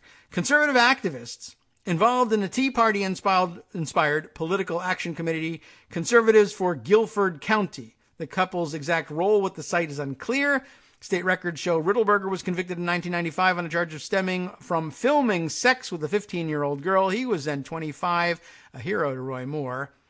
He told WRAL-TV that he's, quote, already paid his debt, unquote, for that charge. Records show he didn't serve prison time, which means, of course, he didn't pay his debt. And by the way, he votes in Florida. No, I don't think he would be able to. Not only does he vote, he's Conservatives for Guilford County captain there. As of Tuesday morning, the site Trump.dating now features a different couple, probably porn stars. Who knows? Nothing wrong with that, but the problem is that they were paying other porn stars to hush up about being in their porn movie. I don't know. I'm making it up. The point is choosing Trump supporters at random for whatever reason, but in particular about Trump dating. And I guess they're married, so they're not dating. But whatever, they're a couple. Will, let's say 9 times out of 10, give you a child molester. I mean, that's not the number, but maybe it is the number because I don't know. I was just sort of browsing that and saying, once again, gee whiz, darn it, we come up with another child molester accidentally here. And I said, well, why that happens? It happens because Pizzagate was projection. We've said it before, and the reason we've said it before is this is like the 9th child molester that has turned up in connection with the Trump campaign or Trump fandom, and it's getting crazy out there. Culture of Truth, Bobble Speak on Twitter, responding to my note that, Pizzagate was projection, responds with a link to his tweet to Maggie Haberman on February 9th, when she was reporting on the story of, remember this, when General Kelly, we should stop calling General Kelly, John Kelly, Chief of Staff, of course, caught up in the whole Rob Porter thing. Oh, yeah, he's a man of integrity and honor. Who else is he said is a man of integrity and honor? A Marine who, for whom he was appearing as a character witness in court during his trial for, what was it, abuse or sexual harassment? I think spousal abuse, actually. It was here. It's a 2016 court-martial of a Marine colonel accused of sexually harassing 2 female subordinates. Mr. Kelly shows up, says he's a superb Marine officer, and then only later do we find out, after he gets off the hook, I guess, from this, is the same man, arrested later for indecent liberties with a child. Wow, child molestation again, connected with Trump again, sort of, I guess. But more to the point, at that point, Culture of Truth, Bobblespeak, was able to comment to Maggie Haberman, Pizzagate, just more projection. And I know we've said it before, and we've said it before because we keep arresting child molesters from their side, and it's crazy, and they should just stop it already. And enough with the projection, just turn yourselves in and get it over with. I said we would do that in 1 second, but it's impossible to not rant on that subject. There's more out there. Lots of extra reporting on the Russian trolls with the weekend follow-up from the fallout from the indictments and lots of callbacks to earlier reporting way back in 2015. In fact, quality reporting out there, probably from sources that you think are, by this point, corrupted and hopeless, but, New York Times and others, reporting on the Internet Research Agency that's behind that is the Russian troll farm, way back in 2015. Everybody pointing at this piece as seminal. And, maybe we'll include it in our roundup. One day we'll even read it. Then over the weekend, we got, this is interesting, a report that came forward and then really was challenged and may end up having to be rescinded. A charge leveled, at least briefly, that white nationalists and Twitter bots fueled the war against Al Franken and drove him from office, and the Democrats fell for it. And I said, that sounds like it might even be plausible. Maybe that happened. And then Newsweek, and I saw this originally, I mentioned to you, or maybe I didn't get the mention in on Friday when I was promoting Justice's show. He picked up on this story because Raw Story was tweeting it out. And then later, Newsweek picked up on it, and I said, wow, this is really something. I like Raw Story, and they're usually, adhere to what's at least usually close to my standards for truth. But sometimes they get a little bit out there, or they get a little sensationalist with things, as we all do. Then I saw Newsweek was picking up on it, and I said, this may have something to it. And I read the Newsweek piece over the weekend, and I said, wow, this is outrageous. Oh, my God. How an alt-right bot network took down Al Franken. And I read it, and I gasped, and I was agog at the whole thing and amazed by what was happening and how could this be happening. And I did note, as I'm reading along the way, that a lot of the reporting relies on Unhack the Vote and the activists behind it. And I said, that is interesting, because I usually think of Newsweek as among, the more cautious kinds of places, and they adhere to the old, and for good reason, old school journalistic standards about, verifying sources, etc. And you want to rely on people who know what they're talking about. And I was struck because I thought, I've run into Unhack the Vote a lot, and they make accusations that seem plausible. I don't think they're purposefully making fake accusations, but sometimes I think they get out ahead of themselves. And I've always been cautious when I pull up short when I see that's the source for it. And I said, surprising that they would be the source here for Newsweek. And then Justice alerted me later in the day that there were other trusted online activists who we follow or who we refer to quite often, who were very vocal on Twitter about, I think the Al Franken story is being reported inaccurately. I don't think Newsweek fully understood what they were being told, either by Unhack the Vote or anyone else. So caution is out there. If you read those stories over the weekend, you'll want to perhaps check in with RVA Wonk, Caroline O, who tweets as RVA Wonk out there, and a number of others, one of whom was, in fact, cited in the Newsweek story as kind of the origin of the launching point for the right-wing alt-right attack, latching on to a blog post originally asserting the possibility that maybe, in fact, Al Franken was being targeted incorrectly, who says also, there are other inaccuracies with this story here too. So put the brakes on that one. I'll just alert you to the fact that exists and put you on the trail, and you can try to figure it out in real time along with me. But lots of writing about the trolls and their origin stories and how much of it is true. What else might they have done along the way, and what else is being alleged. And then, wow, let's see, considerably more out there on other issues as well. Let's see.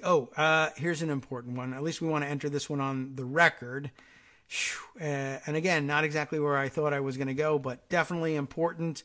And jumping right out there, I want to include this in the category of, yeah, let's get aggressive journalists out there with James Risen asking the question, why aren't we talking about this in terms of discussing Donald Trump as a traitor, like real honest to God live treason that you might have to otherwise execute somebody for, but we'll never really talk in public about executing a president because it gets you in trouble, or people won't invite you to the Applebee's salad bar or whatever. By the way, where's my compromise here? If I posit that Donald Trump ought to be executed for treason, will David Brooks reach out to me and say, will you accept 25 years in federal prison as a starting point? Yeah, sure. Let's talk.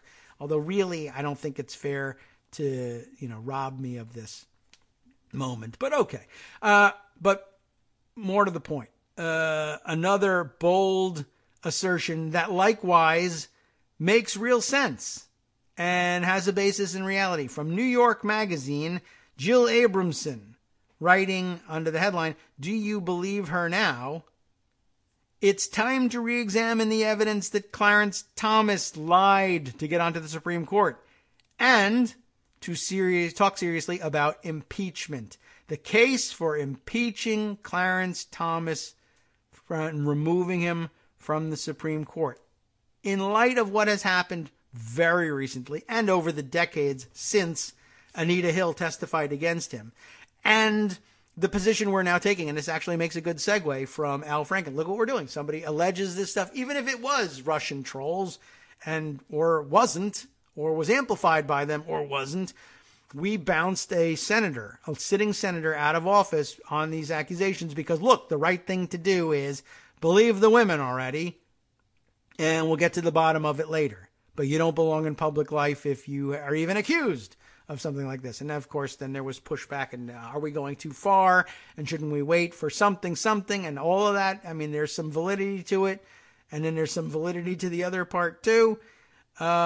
But in light of all that we've done in the past few weeks, not to mention the past couple decades, don't we now deserve to go back? I mean, we now say, well, it's water under the bridge. We don't look back. Don't look backwards. We only look forward. We'll put somebody equally awesome for our side on the bench, and it'll all balance out.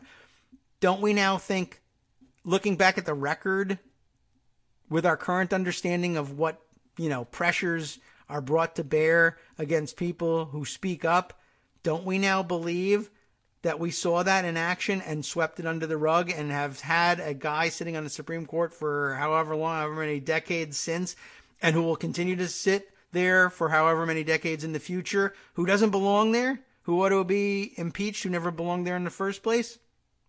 Good point. And, I can't read the thing to you on the air. I mean, I could and I should, and maybe one day I will. But for today, we don't have the time. Just an awesome point, and I don't mind having that out there. Let's push the envelope. You should be arresting Donald Trump and trying him for treason, and make sure everybody knows it's a capital crime. Yes, absolutely. Should you be impeaching Clarence Thomas from the Supreme Court? Yeah. Should you be doing it because he lied to get there? In part, mostly because of what he lied about and what we chose to believe. Even though now that would never fly. It shouldn't have flown then, and we should do something about it. And P.S., let's open the door. Why not? We should be impeaching a lot of people, including, I'd say, Neil Gorsuch. Why not? Why not? I think we're going to, to take the Brian Beutler stance on redistricting a little further, let us regain the control of both houses of Congress. Let us get control in such overwhelming numbers that we can say, you know what? No, we don't have to live with Neil Gorsuch as a weird accident of history for the rest of our lives, or Clarence Thomas for that matter. We have, you know what? If you're going to impeach judges or threaten to impeach judges over actual fair redistricting, and then such that it induces, I don't know, David Brooks to insist over lunch that we give away the store to you on that front and every other one, then why not? I'm going to say let's impeach 2, 3, 4 Supreme Court of the United States justices for bad behavior.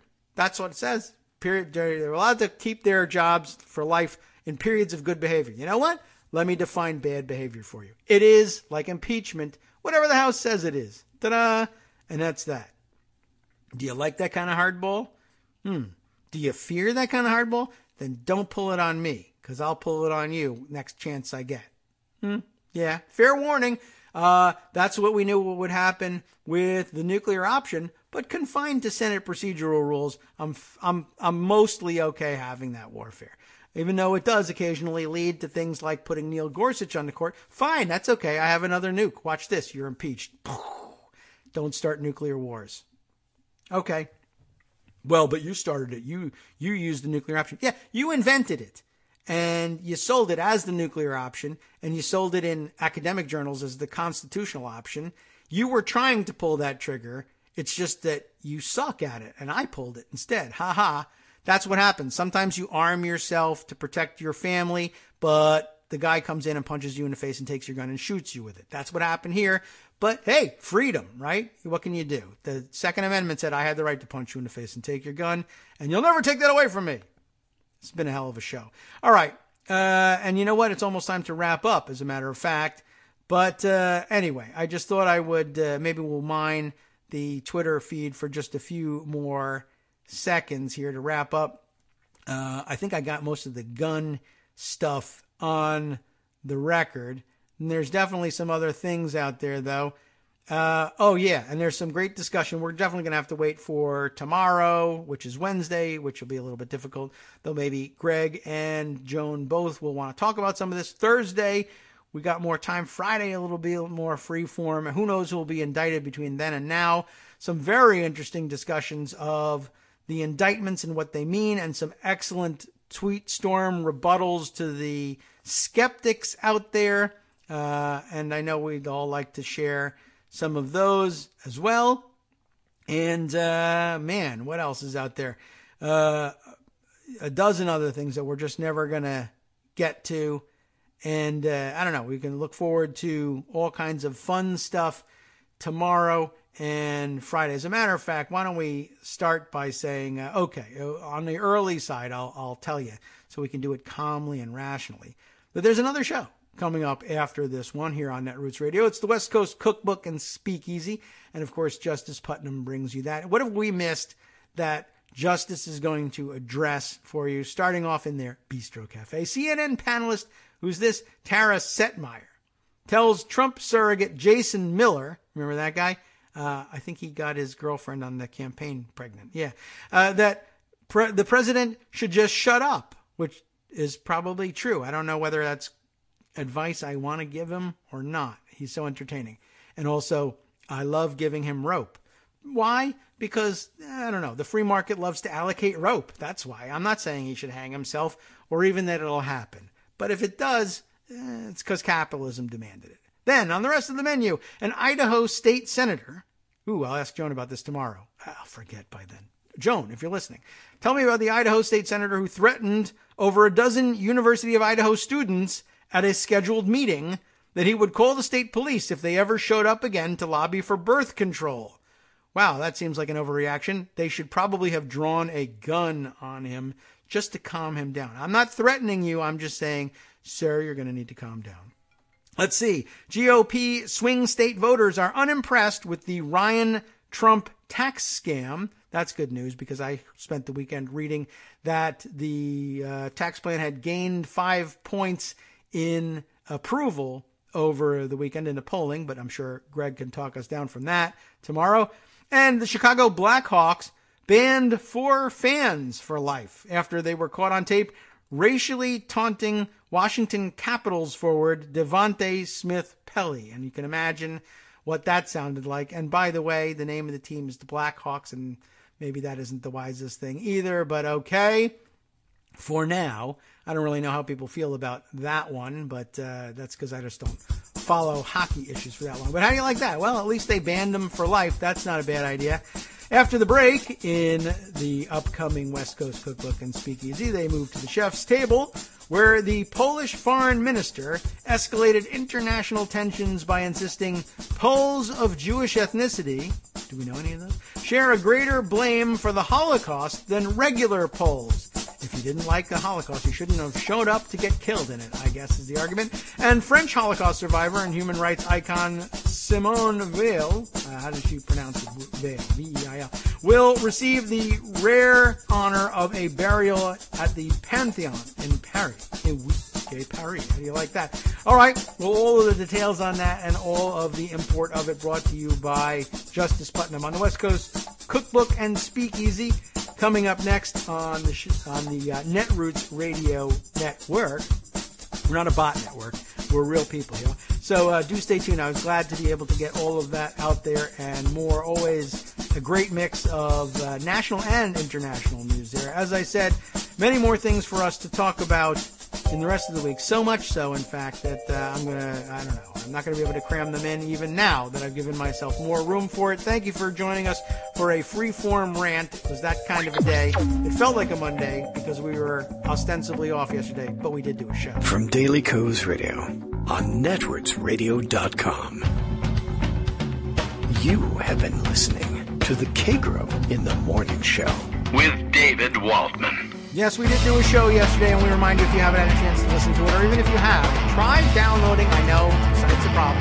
Try and get past the problems. I'm curious to see what would happen if we all download the Radio Public app for your iOS or Android phone and try listening to the show that way. Let's see if we can't boost the numbers. I'll report back to you on it.